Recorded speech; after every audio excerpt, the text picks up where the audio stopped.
Primero hay que ver la estructura de nuestro proyecto, hay que ver las convenciones de nomenclatura que se usan para los archivos. Entonces, primera convención, todos los nombres de archivo en minúscula, si queremos separar palabras, están con guión, ¿no? ¿Cuál es la otra convención? Para cada tipo de contenido yo defino un archivo. Podría ser de que todo nuestro código esté en un solo archivo. Ok, va a funcionar, pero seguramente va a ser difícil de mantener, va a ser difícil de leer, ¿no? Un dolor de cabeza, porque va a tener cientos de líneas de código. Entonces, la buena práctica es separar en diferentes archivos. Y entonces vamos a utilizar también sufijos en los nombres de cada archivo. Entonces yo utilizo .module para crear módulos. Si quiero crear un componente Angular, usaré el .component. Si quiero utilizar o definir unit test para un componente, será .component.spec. Si quiero definir un archivo HTML, ok, va a depender para qué componente. Entonces, a.component.html y así sucesivamente. Entonces, esa es la convención para nombres de archivos. Y también se maneja una convención para los nombres de clases. Entonces, veamos eso, ¿no? En este caso, fíjense que mi módulo se llama app. Por tanto, el módulo debería llamarse app. Y también tiene un sufijo module. Entonces, de esa forma, hacemos de que exista un match, ¿no? Se sincronicen tanto el nombre del archivo con el nombre de la clase. App module, app module. Veamos en el componente. Acá tengo app.component. El nombre de mi clase es también app.component. Y bueno, esa es la convención. Acá tengo otro módulo. Se llama app-routing. Acá no podemos usar guiones. Entonces hay que concatenarlas con el uso de mayúsculas, ¿no? App routing module. Entonces usamos la notación Pascal Case, en este caso, ¿no? Cuando empieza con mayúscula. Entonces, nos ayuda en ese tema el Angular CLI. Tenemos el código inicial y de entrada sigue muy buenas prácticas de desarrollo. Entonces, ¿qué más podemos hacer con esta herramienta? ¿Cómo más podemos verificar el tema de las buenas prácticas de desarrollo? En realidad, podemos generar contenido con el generador. ¿Qué me refiero con contenido? Entonces, vamos a probar.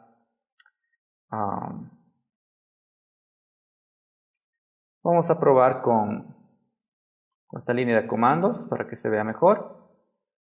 Y lo que yo voy a hacer es utilizar ng generate component, digamos, login. Entonces, ¿qué estoy haciendo con este comando?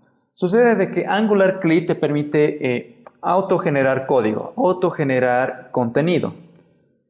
Un tipo de contenido que estábamos viendo actualmente era un componente Angular. Entonces podemos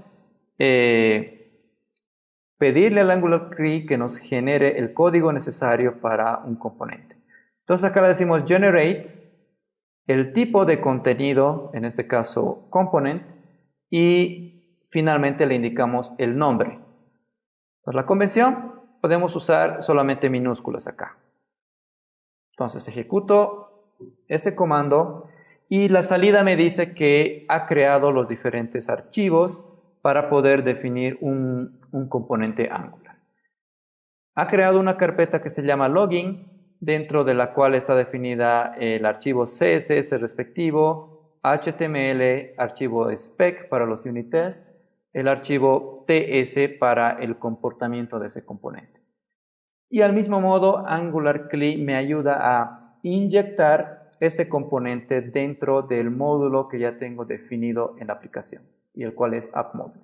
Por eso que vemos acá, creados nuevos archivos, y el archivo de módulo ha sido actualizado. Entonces veamos esto en el Visual Studio Code.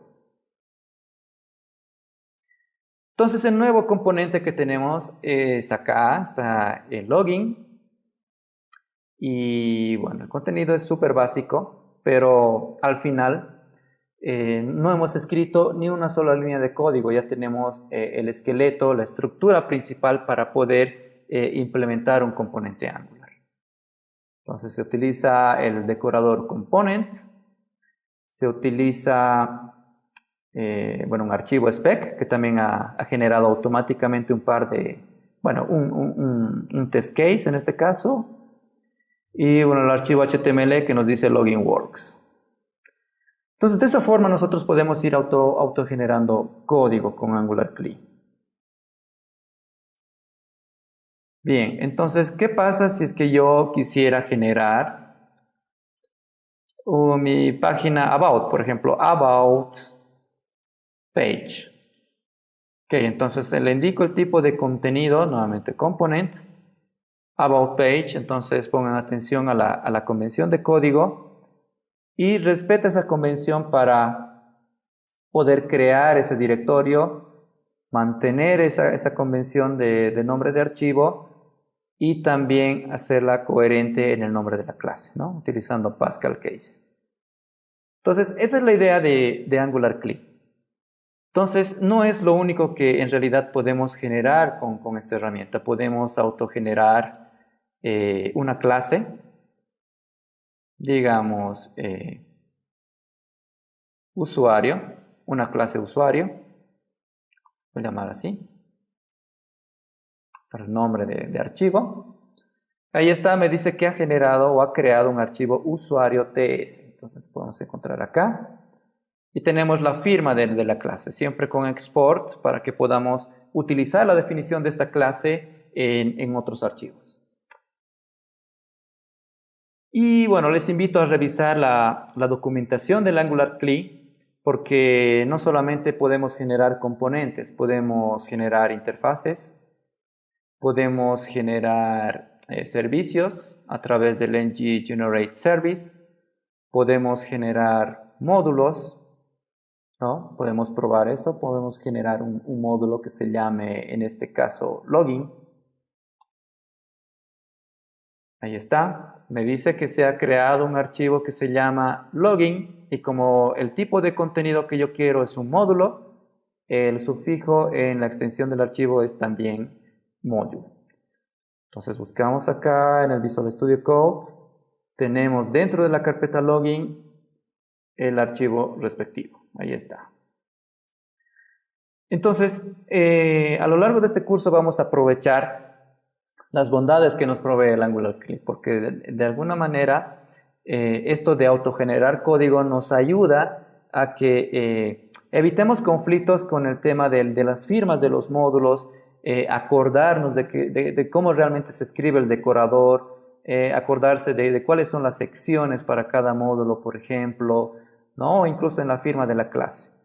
Entonces, y no solamente eso, porque si yo puedo autogenerar al menos la firma de la clase, yo estoy listo para empezar a programar.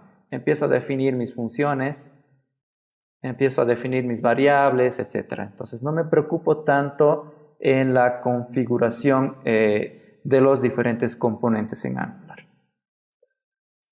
Entonces, acá tengo una pregunta y me dicen, ¿el lazy load de Angular es similar al splitting que realiza Webpack? Podría decir que sí. Podría decir que es similar a ese mecanismo porque con el lazy loading tú puedes especificar qué módulos se van a descargar y en qué momento se van a hacer, ¿no? Como el ejemplo que les daba de que cuando un usuario se autentica como un admin, necesitaríamos bajar el módulo necesario para los usuarios administradores, ¿no? Para poder mostrar las diferentes opciones del panel de control de repente.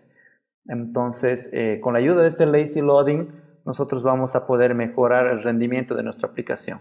¿Y a qué me refiero con mejorar el rendimiento? Porque mientras más pequeño sea el código inicial que tú tienes que descargar para mostrar tu homepage de repente, entonces va a ser más rápida la aplicación. Entonces, con eso estaríamos quedando, estaría mostrándoles cómo Angular CLI resuelve estos problemas, ¿no? Entonces ahí en los slides pueden ir viendo los diferentes comandos que hemos utilizado Y en la siguiente clase nosotros estaríamos trabajando ya sobre un proyecto generado con Angular CLI. Vamos a tomar como base el proyecto que hemos generado hoy, sobre la cual vamos a ir construyendo nuestra aplicación a lo largo del curso.